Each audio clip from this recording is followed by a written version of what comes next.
Let's be consistent. Welcome to today's episode of The Key to Consistency. I am your host, Rakia Collins, and on today's episode, we are going to be exploring together the relationship between creativity and consistency. We're going to take this from a couple of different lenses, so I am very excited to be talking to you guys today about the role that creativity plays, the role that consistency plays rather in creativity. So the first thing that we are going to think about is your creative pursuit, if you will, right? Do you play the guitar? Are you a writer? Do you paint? What do you do that requires a level of creativity from you that you enjoy doing, right? When you find that thing, if you don't already know what it is for you, when you find and locate it, the most important thing you can do is make time to practice that thing consistently. If you are a musician, for example, you know the importance of consistent practice. There is something about practicing consistently. Whether you are, consistently trying to play the right note, or you are just consistently trying to master that song. If you are a painter, you are consistently trying to, match your hues and your shades together, whether you're trying to create a mock of an existing piece, whatever you're trying to do and whatever you're trying to create, you have to have space in your life to be able to practice the thing that is very important to you.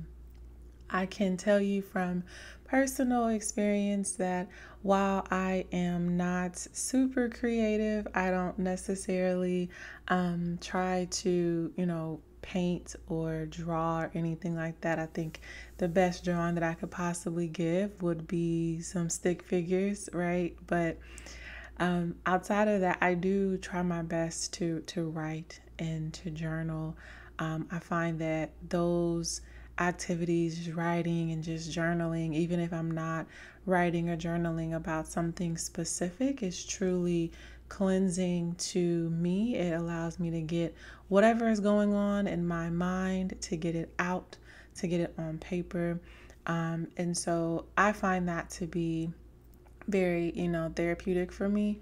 But of course, with anything, when you are doing something, you have to find the time to do it. And that's where that consistent practice comes into play, right?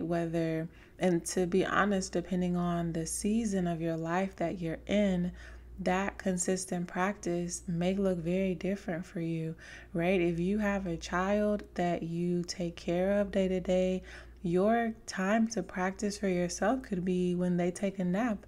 I know it is hard to not want to nap yourself when they nap, especially if they're younger, and when they're up, man, they are taking over the world, you feel like, right? But it is important to be able to just kind of sneak in those times of consistency, again, kind of depending on where you are in your life. This may not be as hard for you if you live by yourself. You are your main priority at that point, and so you can do whatever you'd like to do with your time. But in the event that your time may not necessarily be your own, I would encourage you to find time to try to consistently practice some things. If that means, I know on last week's episode we talked about TV. If that means kind of cutting down the amount of time you spend watching TV because you now want to get more into this creative habit, which is excellent, right? I would encourage you to do so. I think we all can name and we all know some very skilled and insightful artists. You think about, like Leonardo da Vinci. You think about Pablo Picasso. Like you think about people who have really created pieces and works of art because they've consistently done what they've loved to do. And that's not to say, of course, we know that Leonardo da Vinci's first work was not the Mona Lisa, right? Was not the Last Supper, right? But those are some of the pieces that we know him for because of his meticulous attention to detail in his pursuit of really making sure that he effectively captures the essence of the human form, right? Those types of pieces did not come from his first time sitting down with himself and trying to create. And I know that it's, of course, hard because we know what that final product looks like. And that's what we're all trying to aim for our first time of doing something. But it is important for us to always remember that it is not just the first time we do something that is important. It is the reps. It is in that consistency where we really begin to make waves and change our level of proficiency in our creativity. And so for this first topic, I would just encourage you to set a regular practice schedule.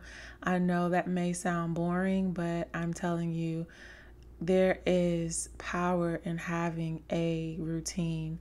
When you have a routine of a practice, of a consistent practice schedule, it's going to be tailored based on your based on your availability, right? So that gives you the time to look at your schedule, whether it is daily or weekly or monthly, and you say, you know what, I know that tomorrow I have to do X, Y, and Z. That's going to take about 3 to 4 hours, but I will have 30-minute breaks. And so in between me doing something else, I can certainly fit in a couple of hours of writing, or if you have to, or not have to, but if you play an instrument and, you say rather than, going out with my buddies or, catching a quick drink, I am going to, sit and play on my guitar for 30 minutes or so.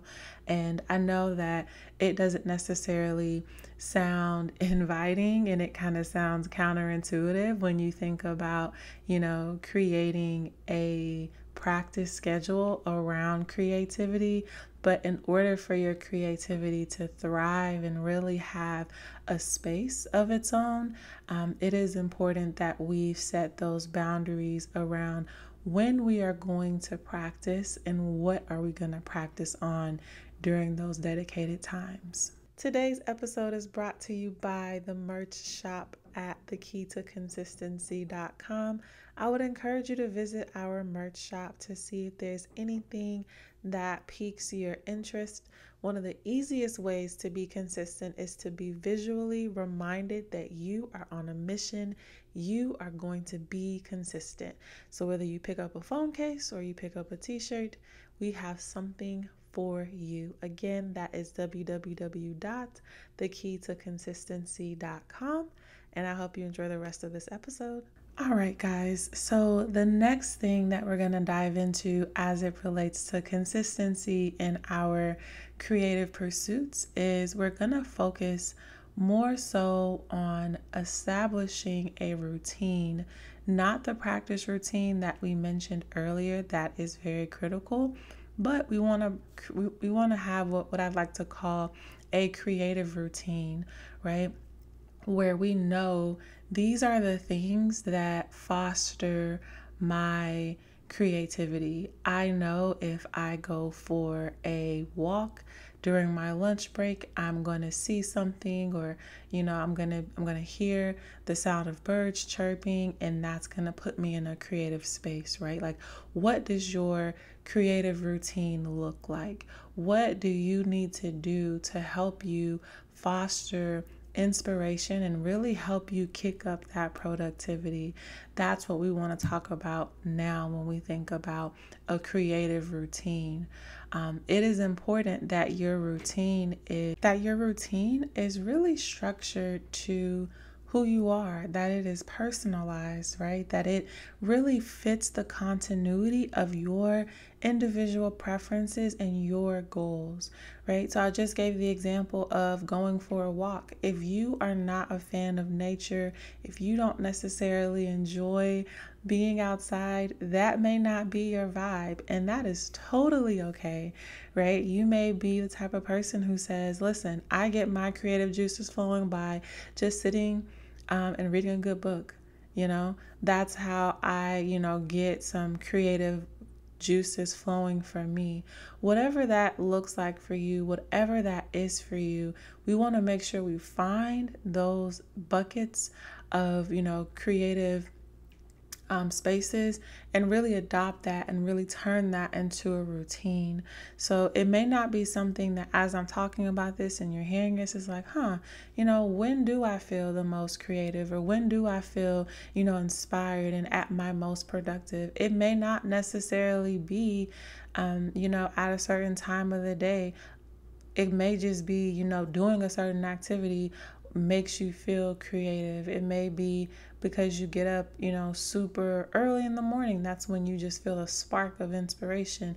Whatever it is for you, we want to make sure that when you are your most creative, we're taking advantage of those times, because that is where you are really going to see success.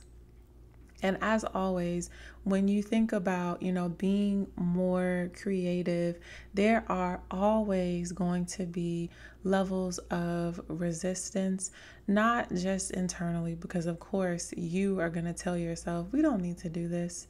Yeah, this is a hobby. Yeah, it's something you like, but right now we're tired. So we're just going to, turn the TV on. We're going to, not do anything that really requires much effort at this point in time. So there is that level of internal resistance, but I also want to focus on the level of external resistance that you may get as well. Especially if you don't live by yourself. If you have a family, you may find that there may be some resistance from a spouse or from your children, because when you're trying to do something for you, they want your time. What I've come to realize with things like that is it is not them that is the problem, it is me.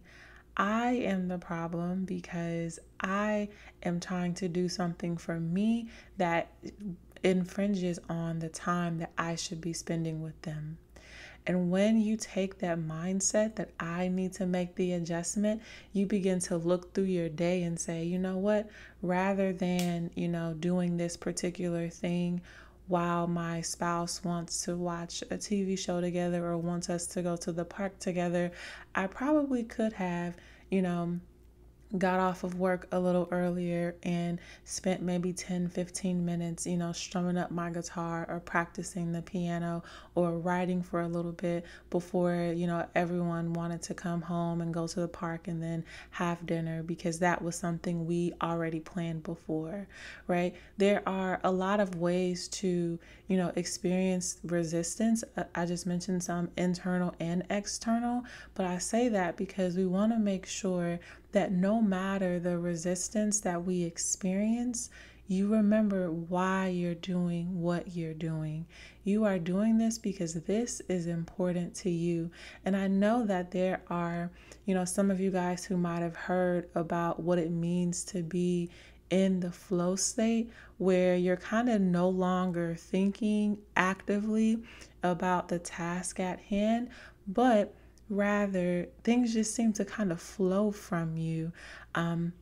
If you listen to, or if you watch, the Olympics, Michael Phelps talks about being in the flow state, right? It's something that is pretty common among high performance athletes to talk about the flow state and what that looks like for them, where you are just doing something and it just feels so natural to you that you're no longer actively thinking about it. That is what we are trying to achieve by making time for our creative pursuits, by, of course, doing number one, setting that consistent practice schedule, and number two, personalizing our creative routine, knowing when we are the most creative and when we can pursue those creative activities. Outside of some, outside of some resistance that you may experience, there is also going to be the ability to maintain your motivation. That is tough, right? It is tough to stay motivated with something that you know you should do, but it's not necessarily second nature yet. It is in between the space of something I want to do and getting that thing to be second nature. That is oftentimes where people quit, right? Like that's why they say, January 1 is where most people will sign up for a membership, but they'll be gone by February 15th, right? Because they haven't stuck with it long enough for going to the gym to become a habit for them, for it to become second nature for them. So I would encourage you that while creating routines definitely sounds mundane, I am right there with you. I am not just, telling you guys this because it is super easy to do. I completely recognize that this is going to take some shifting, but it is so important because you'll find that when you make time for yourself, when you do the things that are important to you, and yes, it is important to be devoted to others and care for others, but you have to also be a little selfish and prioritize yourself as well, because that prioritizing yourself is going to allow you to show up in the world in a better way.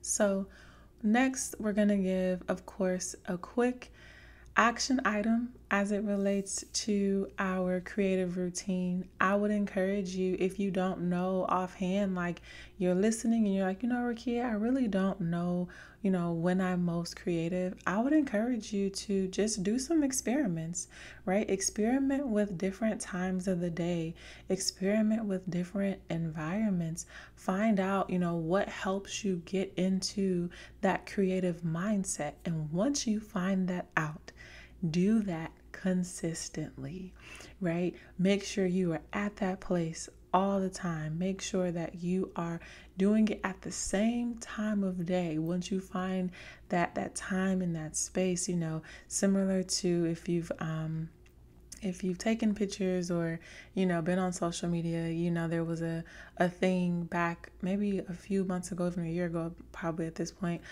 called the golden hour, where it just was that perfect time of day to take a photo. It was the golden hour, right? That's what we're looking for when we think about our creative routines. We are trying to find our golden hour. And of course, it could be golden hours for you, right? It may not necessarily just be an hour, but you get the analogy. Like that's what we're looking for. We're looking for that sweet spot. And of course, the last thing I want to talk to you guys today about is navigating those creative blocks, because they are going to happen.